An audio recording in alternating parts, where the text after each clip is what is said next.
On a chilly autumn morning in 1998, at a quiet college campus tucked away in a sleepy town, students gathered outside the office door of their most respected professor. The door was locked. That wasn't unusual. Professors often locked their offices. What was unusual was that the students could hear faint scratching sounds coming from inside. When security finally forced the door open, what they found made absolutely no sense. The room was locked from the inside. No windows were broken. And the professor was gone. Before I tell you what happened, make sure you follow along because this story is unlike anything you've ever heard. It's mysterious, unsettling, and to this day, no one has been able to fully explain it. The disappearance. The story begins at Holloway College, a small but well-regarded liberal arts school in the Midwest. The college was the kind of place where everyone knew each other, professors were on a first-name basis with their students, and traditions ran deep. The campus was dotted with old brick buildings, ivy climbing up their sides, and lecture halls that creaked with every step. Among the faculty, there was one man everyone seemed to respect, Professor Alan Merrick. He was in his early 50s, a brilliant historian, known for his captivating lectures on medieval Europe. Students adored him because he didn't just teach history, he made it come alive. He spoke about kings, betrayals, and wars as though he had lived them himself. But behind his popularity, there was something distant about him. A certain melancholy, a weight in his eyes that no one could quite explain. On the morning of October 12th, Merrick was scheduled to meet 3 students in his office at 9 a.m. to review a paper draft. At 8:50, they arrived. The office was in Bradshaw Hall, a Gothic-style academic building with tall, narrow windows. The students found his door locked, which was unusual, since Merrick was always punctual. At first, they knocked politely. No answer. They waited, assuming he was running late. But then, something unnerving happened. From inside the locked office, they heard a faint scratching noise. Like a chair dragging. Then silence. The students exchanged uneasy glances. One of them, a sophomore named Claire, pressed her ear to the door. She swore she could hear someone whispering inside. But the words were muffled, distorted, as though they weren't meant for human ears. By 9:20, the students were nervous enough to fetch campus security. When the guards arrived, they pounded on the door. Still no answer. They called out Merrick's name. Silence. But again, those faint, scratchy noises. Finally, they decided to force the door open. With a heavy shoulder and a loud crack, the lock gave way. The door swung inward, and the room was empty. Professor Merrick was gone. But here's the part that made no sense: the office door had been locked from the inside. There was only one narrow window in the room, and it was sealed shut. Nothing was broken. Nothing was disturbed. His briefcase, notes, and even his cup of coffee were still sitting on his desk, steam curling from the mug as though he'd just set it down. And yet, Alan Merrick had vanished. Suspense builds. Campus police combed the office for clues. They checked for secret exits, none. They checked for signs of forced entry, none.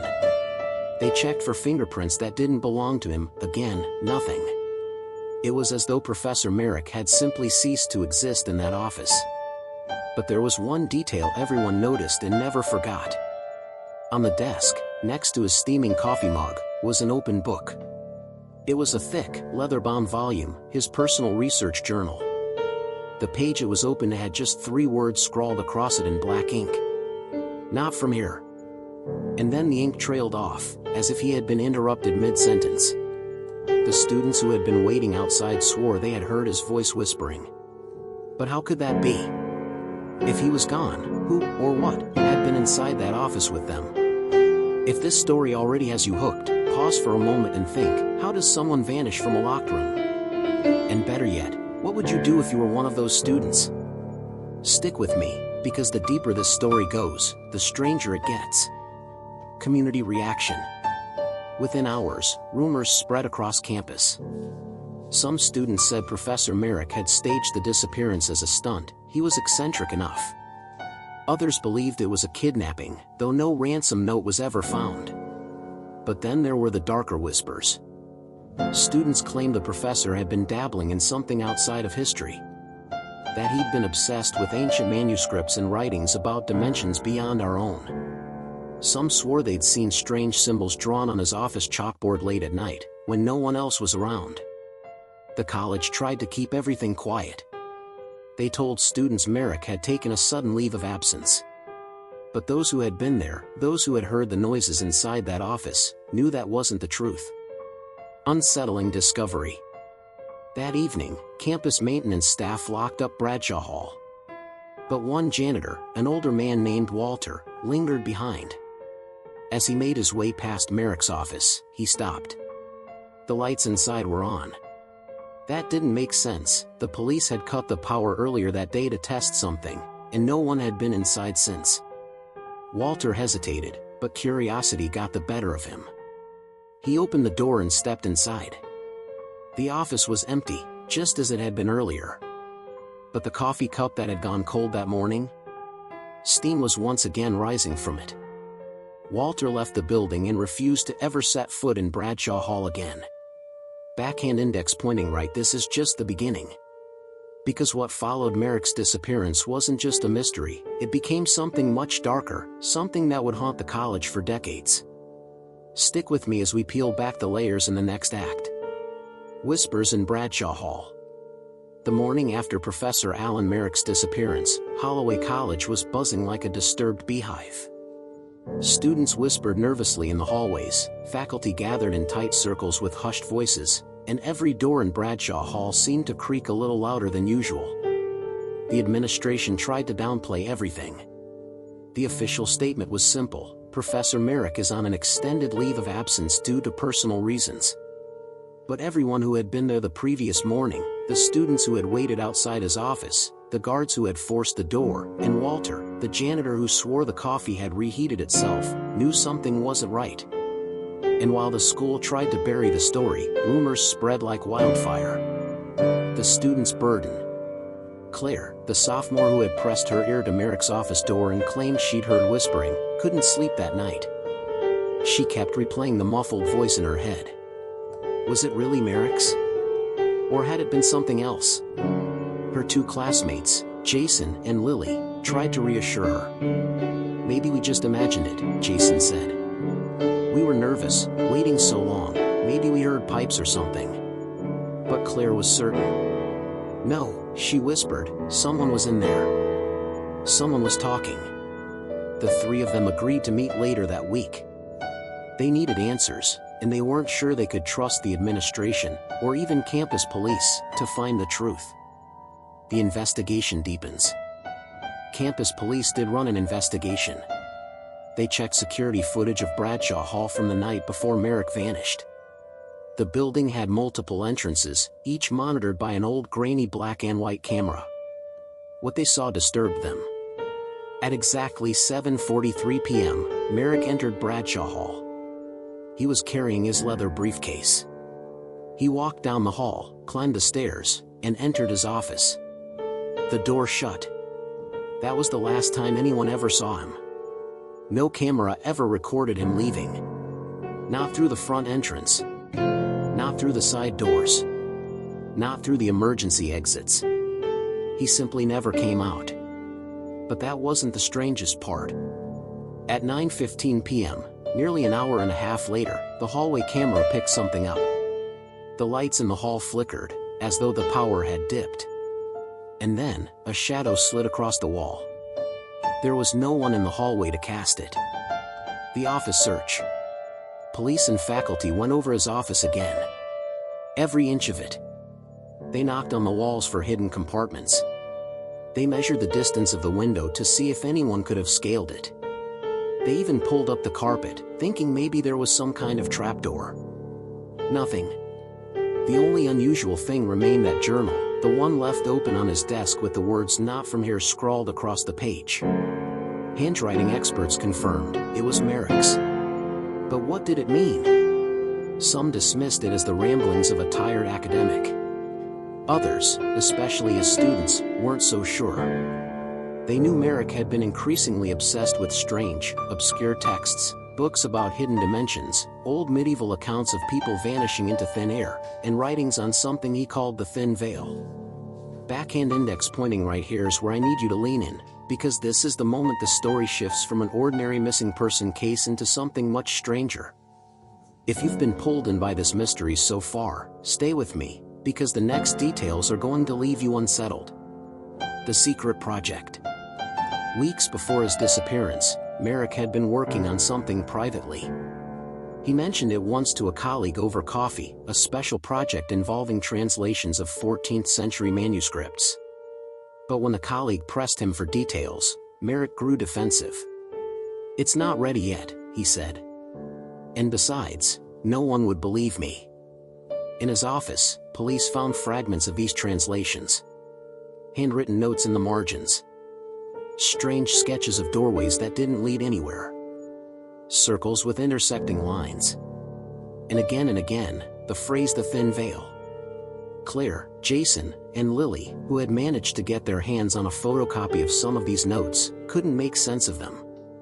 But Claire felt sure that Merrick hadn't just been studying history. He'd been chasing something. Something that maybe caught up with him. The night watchman.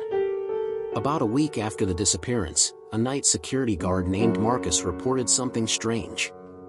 He had been doing his rounds in Bradshaw Hall when he heard it, scratching. The same sound the students had described. The noise was coming from Merrick's office. Marcus froze. The office door was locked. He was alone in the building. He leaned closer, and this time, he swore he heard a voice. Not whispering exactly, but muttering. Low, distorted. And then, something slammed against the door from the inside.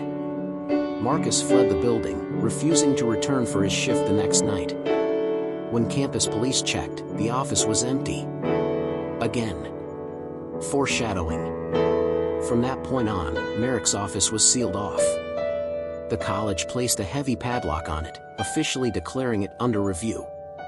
But to the students, it quickly became something else entirely, a place of fear. Some swore that if you walked past at night, you could hear scratching on the other side of the door. Others said the window, sealed tight, would sometimes show a shadow moving across it, even though no one was inside. And those who dared to look closer, they claimed the doorknob would rattle on its own, as though something, or someone, was trying to get out.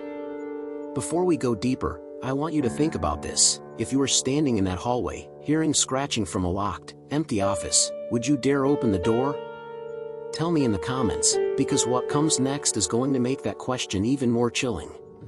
By now, Merrick's disappearance wasn't just a missing person case. It was turning into something the whole college tried to bury, because the longer they looked, the stranger things became. And when Claire, Jason, and Lily decided to dig deeper on their own, what they uncovered tied Merrick's fate to something far older, and far more terrifying, than any of them could have imagined. The hidden journal. The students take action. By the third week after Professor Merrick's disappearance, the official investigation had stalled. Campus police had nothing. The college board had grown impatient, pushing the narrative of a personal leave. And Merrick's office remained padlocked, like a wound no one wanted to reopen. But Claire, Jason, and Lily couldn't let it go. They had seen too much. Heard too much. One evening, they gathered in the dimly lit corner of the library, surrounded by stacks of books Merrick himself used to assign. The mood was tense. Jason, ever the skeptic, was ready to give up. "This is pointless," he said, shoving his notebook shut.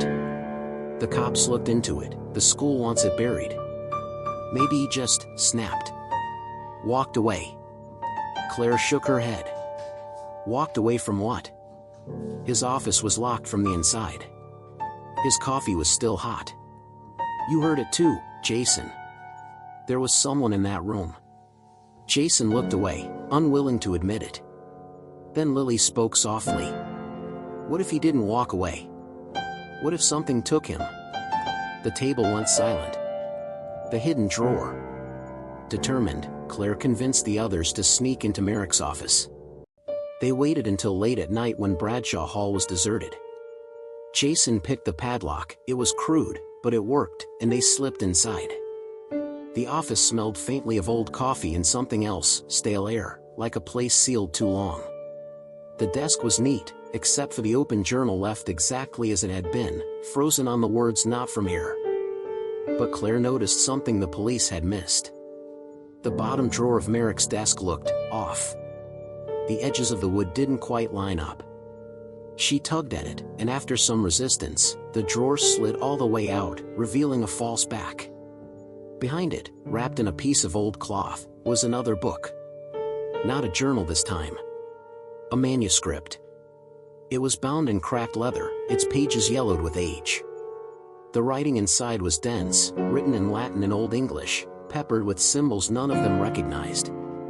But Merrick's handwriting filled the margins, translations, notes, frantic scribbles. At the top of the first page he had translated, one phrase was underlined 3 times. The veil between worlds. The obsession revealed. They pored over the manuscript for hours. The text described strange phenomena dating back to the 14th century, entire villages reporting people who simply vanished. Locked room disappearances. Objects moving on their own. Whispering voices no one could trace. According to the manuscript, these were signs of thin places, locations where the boundary between our world and another was weak. And Merrick's notes made it chillingly clear, he believed Bradshaw Hall was one of them. Claire traced her finger across a note Merrick had written in shaky handwriting. The door is not a door. It is a threshold. Backhand index pointing right. Pause for a second. Imagine being in their shoes, finding out that your professor, someone you trusted, believed your own classroom building sat on a fault line between realities. Would you keep reading? Or would you walk away?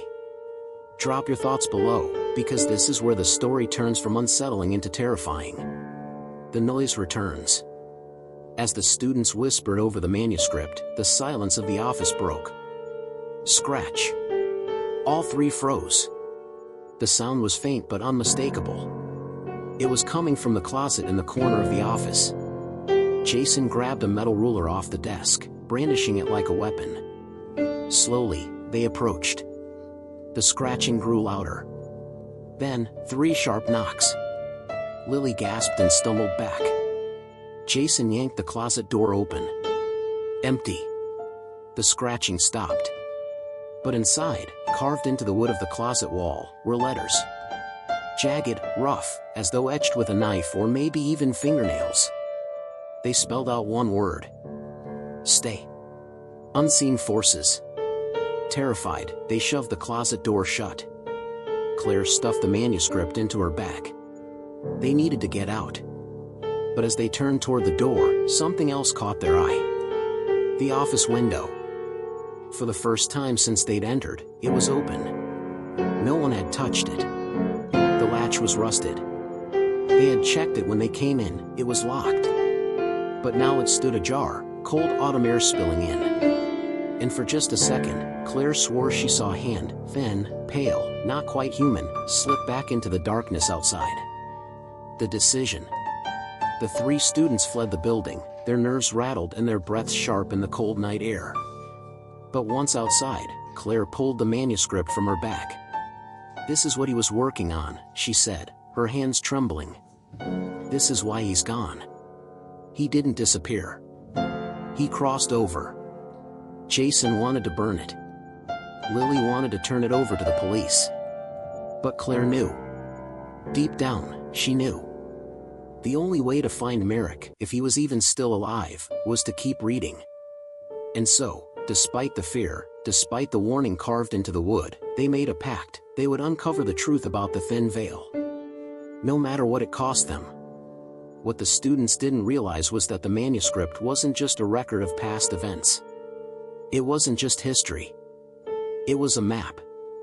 And following it would draw them into the very same forces that had taken Merrick. For once you start peeling back the veil, there's no going back. The thin veil. The pact. Claire, Jason, and Lily didn't sleep that night. Every time one of them closed their eyes, they saw that single word carved into Merrick's closet, stay. By morning, Claire had already made up her mind. If Merrick really crossed into something, she said, clutching the manuscript, "Then this book is the only way to find him. We owe it to him to try." Jason groaned. He had been the most shaken by the scratching in the closet. "We don't owe him anything. He vanished, Claire.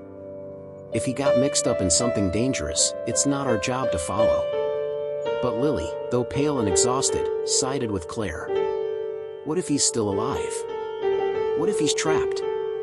And just like that, the pact was sealed. The first clue. Back in the library, they spread the manuscript across a table. The translations Merrick had scribbled into the margins described thin places, locations where reality itself seemed fragile. Most of them were in Europe, ancient sites with histories of disappearances. But one passage stood out. A chillingly precise description. A hall built of red stone, where voices linger though mouths are closed. Where the air itself bends like water, and those who step too far vanish into the in-between. Claire whispered the words aloud. "Bradshaw Hall. It's describing Bradshaw Hall." Jason rubbed his face with both hands. "Great. So we go poking around the one place that literally eats people alive." Claire tapped a circled note Merrick had left on the margin. "At night, the veil thins." That evening, they returned to Bradshaw Hall. The hallway distortion. It was nearly midnight when they crept inside, flashlights in hand. The building was silent, but not comfortably so. Every creak of the old wood floors sounded magnified, every flicker of the overhead lights seemed deliberate. As they passed Merrick's office, Lily froze. "Do you see that?" she whispered. At the end of the hallway, the air shimmered. Like heat rising from asphalt. But it wasn't hot. In fact, the closer they walked toward it, the colder the air became. Claire held up the manuscript, her voice trembling. The veil, he wasn't imagining it. Jason's flashlight beam wavered as his hands shook. "This is insane. We should call someone." But before they could decide, a sound cut through the silence. A voice. Low, distorted, almost underwater. It came from the shimmering air itself. And it was saying one word, over and over. "Help." The shadow figure. Lily reached out instinctively, her hand trembling. The air bent around her fingers like rippling water. But before she could push further, a figure flickered inside the distortion. For just a second, they all saw it, tall, thin, its face obscured. It was watching them. Jason yanked Lily back. What the hell was that? The figure lingered, then vanished. And as soon as it disappeared, the hallway went still again. Claire's heart raced. She looked at the manuscript. At the bottom of the page, Merrick had written one final note, almost illegible. "The veil is not a wall. It is a door. But not all who enter return." Before I go on, think about this. If you were standing there in that hallway, watching reality ripple, and you heard a voice asking for help, would you risk stepping through? Tell me below, because what happens next pushes the students closer to that choice than they ever imagined. The warning. They fled Bradshaw Hall that night, shaken to their core. But Claire couldn't stop thinking about the voice. The next day, she dug deeper into Merrick's past research. In the archives, she found an old faculty report written years before she'd even enrolled. It mentioned strange electrical fluctuations in Bradshaw Hall. Lights flickering. Static interference. Even equipment shorting out without cause. One professor had complained of hearing voices when the building was empty. But the report was dismissed as paranoia. The last page of the file, however, had a handwritten note clipped to it. Not Merrick's handwriting. It simply said, "Don't follow him." The dream. That night, Claire had a dream. She was standing in Bradshaw Hall, but it was different, darker, the walls warped, the windows black. She walked down the hallway, and at the end, she saw Professor Merrick. He was standing just beyond the shimmering distortion, his face pale, his eyes wide. He raised a hand, as if to reach for her, and whispered, "Don't let them in." Claire jolted awake, drenched in sweat. The choice looms. The next day, she told Jason and Lily everything. Jason was done. "I'm out. This is way beyond us." But Lily, despite her fear, said softly, "What if Claire's dream was real? What if he's trapped in there, calling for us?" Claire nodded. "Then we can't stop." "Not yet." Jason shook his head. "If we keep this up, one of us is going to vanish too." And though he didn't know it then, Jason was right. The manuscript wasn't just a book. It was a guide. And the students had only just begun to uncover the steps Merrick had followed. But soon, they would discover that once you start pulling at the threads of the veil pulls back. And something on the other side had already noticed them.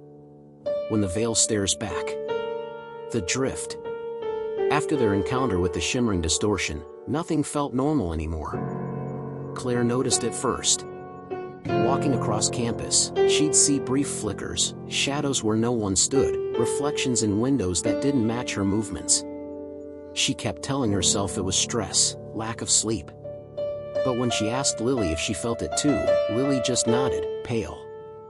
"It's like the world is thinner now," Lily whispered. Jason refused to engage. He stopped meeting them at the library, stopped replying to texts. His fear had turned into anger. "I told you both, leave it alone.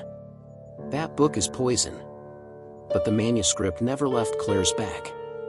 No matter how much it terrified her, she couldn't let it go. Merrick's notes. Late one night, Claire and Lily sat huddled in Claire's dorm room with the manuscript spread out between them. The more they translated, the clearer Merrick's obsession became.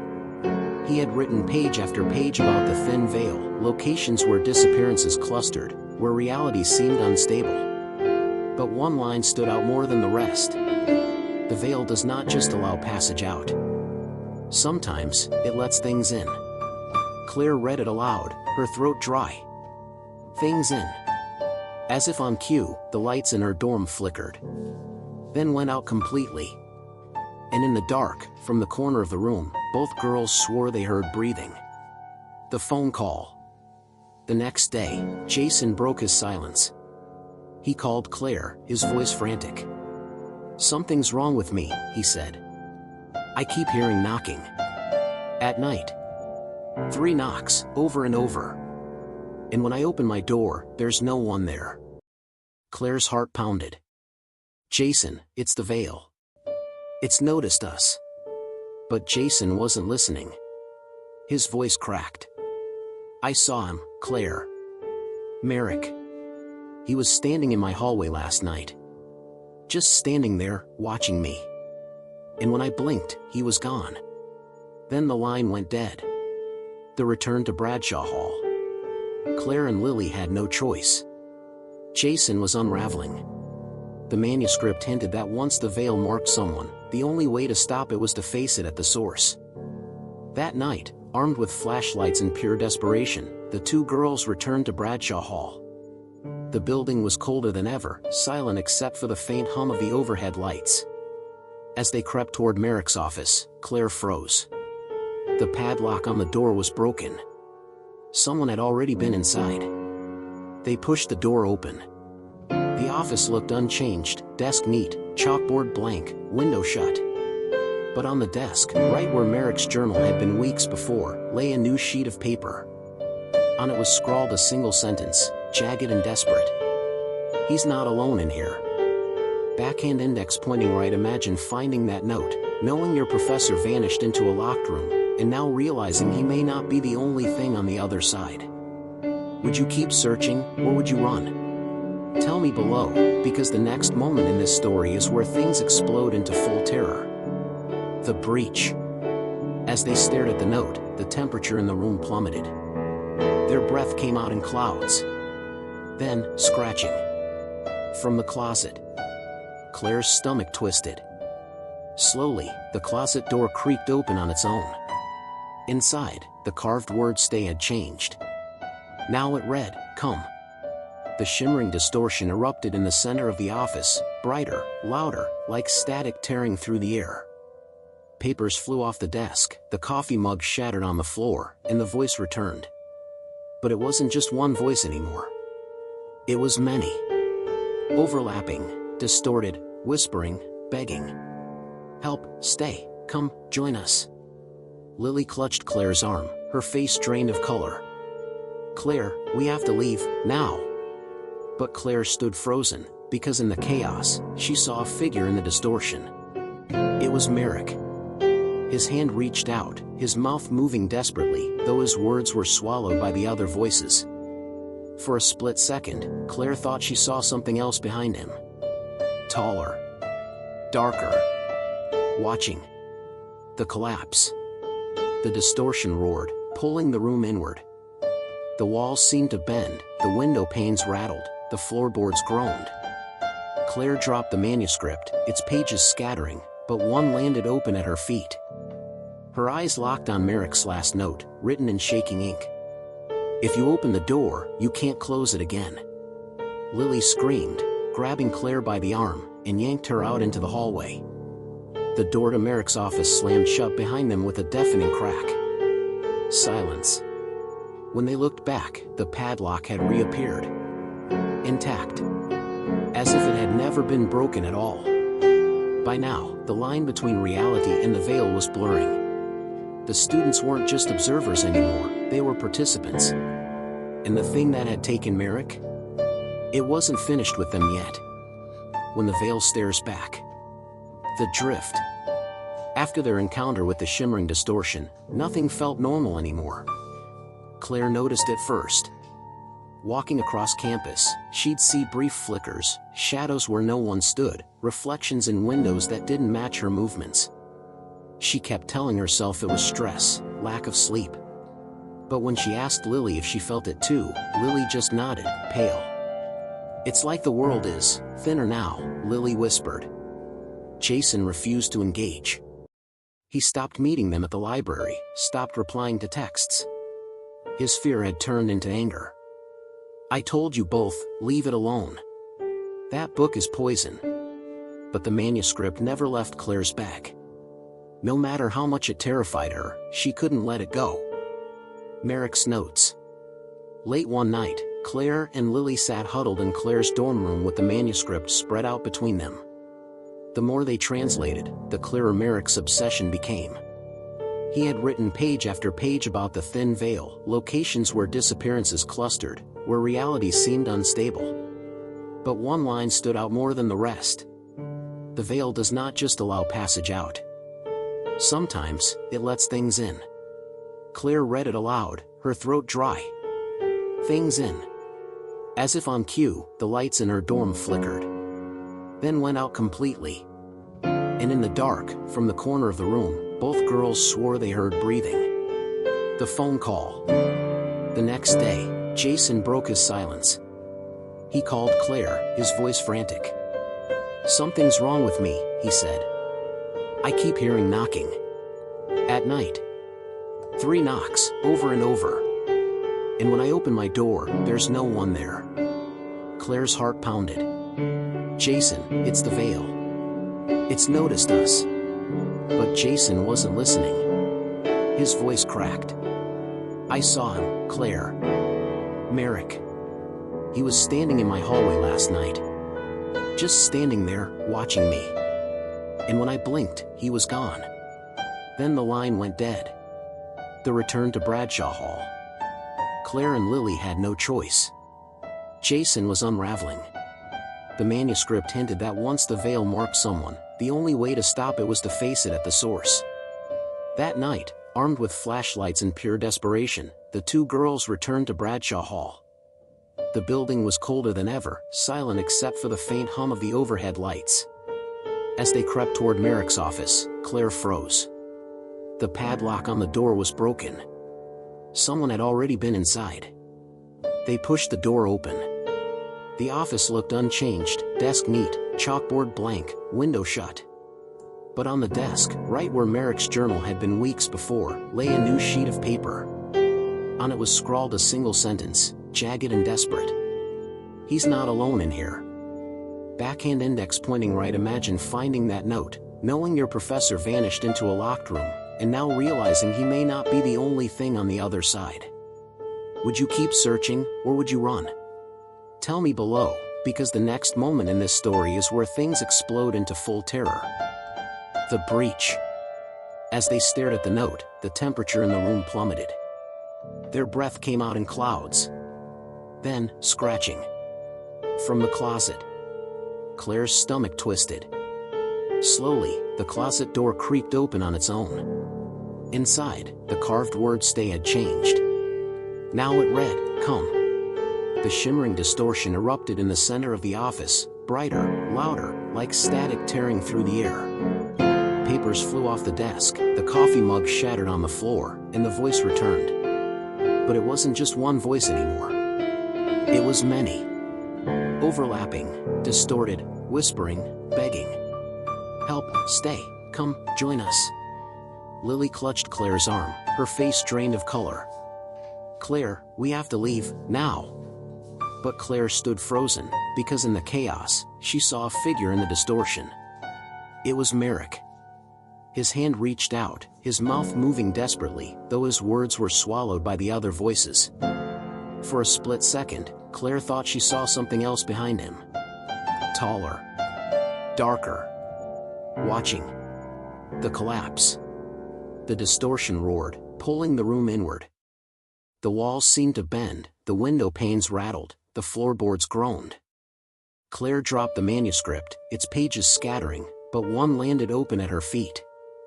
Her eyes locked on Merrick's last note, written in shaking ink. "If you open the door, you can't close it again." Lily screamed, grabbing Claire by the arm, and yanked her out into the hallway. The door to Merrick's office slammed shut behind them with a deafening crack. Silence. When they looked back, the padlock had reappeared. Intact. As if it had never been broken at all.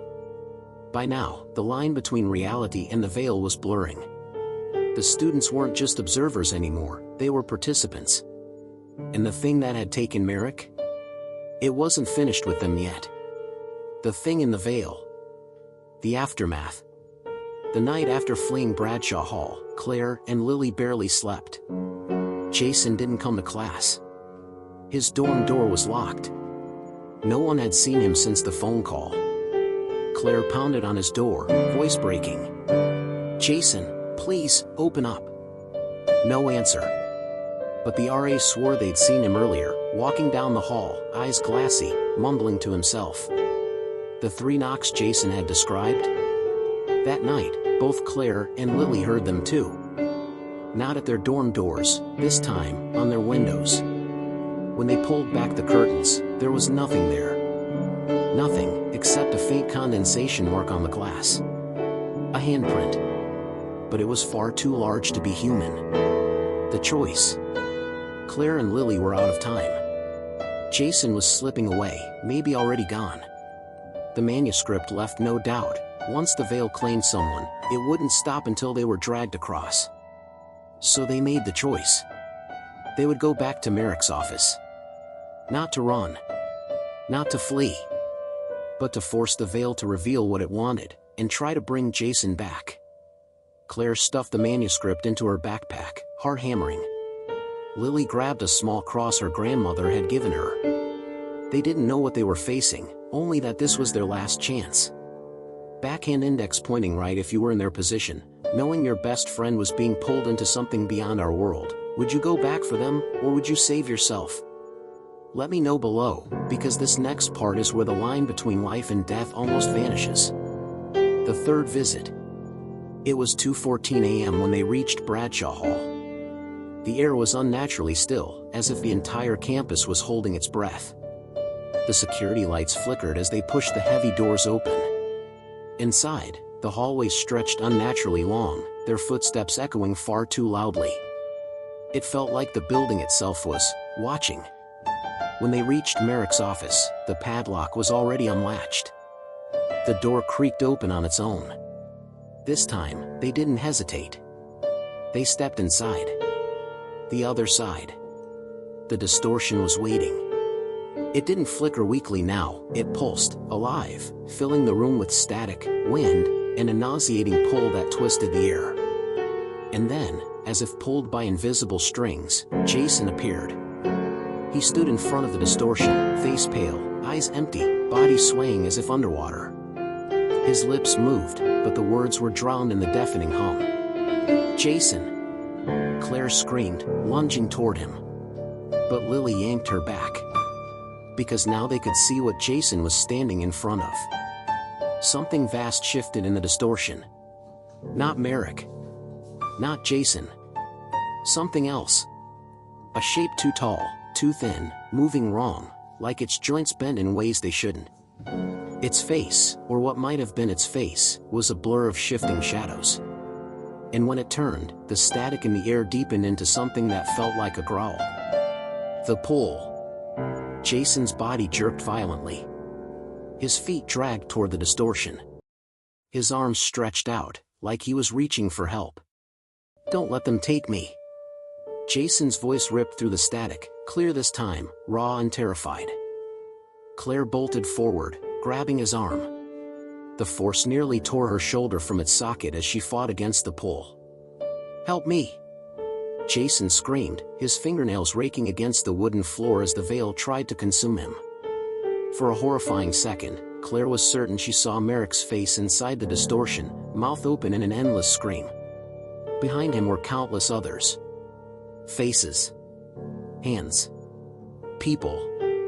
All pressed against the other side, trapped. Lily rushed forward, clutching the cross.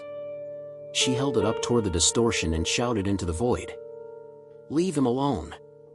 The static shrieked in response, the distortion flaring so bright it seared their eyes. The bargain. Then, silence. The distortion collapsed inward, like a long exhaling.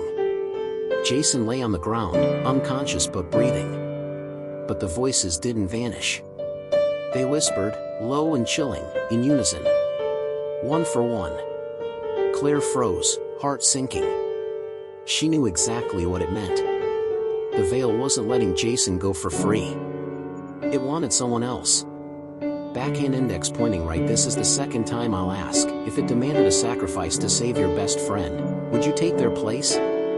Or would you let them go to save yourself?" Comment below, because this is where Claire's decision changes everything. The hand. Before Claire could move, Lily stepped forward. Her face was calm, almost peaceful. She looked at Jason, then at Claire. "I'm the one who brought us back here," she whispered. "I'm the one it wants." "No!" Claire screamed, grabbing her.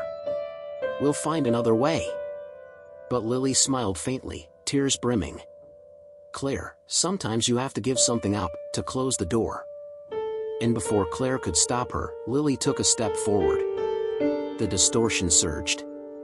A massive, clawed hand shot out, seizing Lily by the waist. She didn't fight. She just looked at Claire one last time and mouthed, "Run." Then the hand yanked her through. The distortion collapsed, vanishing into thin air. The office was silent. Jason stirred, coughing, eyes fluttering open. Claire dropped to the ground, sobbing. Lily was gone. The next day, the office was empty again. Padlocked. No sign of what had happened. Jason was alive. But broken. And Claire? She was left with the unbearable truth. Lily was gone, and she had been taken into a place where the rules of reality no longer applied. But the veil wasn't finished. Because sometimes, once it notices you, it never lets go. The door never really closes. The hollow morning. The sun rose over campus like any other day. Students shuffled across the quad with coffee cups and backpacks, laughing about exams, gossiping about parties. For Claire, it was unbearable. Because Lily wasn't among them. Claire sat on the edge of her bed, staring at the manuscript lying half open on her desk. She hadn't touched it since the night in Merrick's office. Jason lay in the hospital, pale and fragile, his memory fractured. He couldn't even say Lily's name without breaking down. Everyone else believed Lily had simply left. Dropped out. Vanished quietly. But Claire knew better. She had seen Lily taken. She had heard the voices. The veil hadn't just claimed her. It had chosen her. Jason's confession. A week later, Claire visited Jason. He was awake, but his hands trembled constantly, his eyes darting to corners of the room as if expecting something to appear. When Claire asked him what he remembered, Jason started crying. "I saw them," he whispered. "All of them. Merrick, the missing students, and others. So many others. Trapped. Reaching out. Begging." Claire gripped his hand, her voice low. "And Lily?" Jason's expression twisted in agony. He nodded slowly. "She was there. On the other side. But Claire, she wasn't screaming." Claire blinked. "What do you mean?" She was smiling. The manuscript again. That night, Claire opened the manuscript. Her hands shook as she flipped through the final pages. She had avoided them before, afraid of what she might find. But the last entry was short. Written in Merrick's jagged, fading hand. "The veil cannot be closed. It only chooses when to rest. Those who cross do not vanish, they change. And one day, they come back." Claire's blood ran cold. The knock. It was 3:17 a.m. when Claire sat awake at her desk, staring at the locked manuscript drawer. That's when she heard it. 3 knocks. Not at the door. At the window. Her breath froze in her chest. Slowly, she turned. There, pressed against the glass, was a handprint. Small. Feminine. It was Lily's. And behind it, through the faint shimmer of the veil, a face. Lily's face. But her smile was far too wide. Backhand index pointing right. "So tell me, if someone you loved came back from the other side, looking just like themselves but smiling in a way that wasn't human, would you let them in? Or would you turn away? Let me know below, because that's the decision Claire now faces." Pinned ending.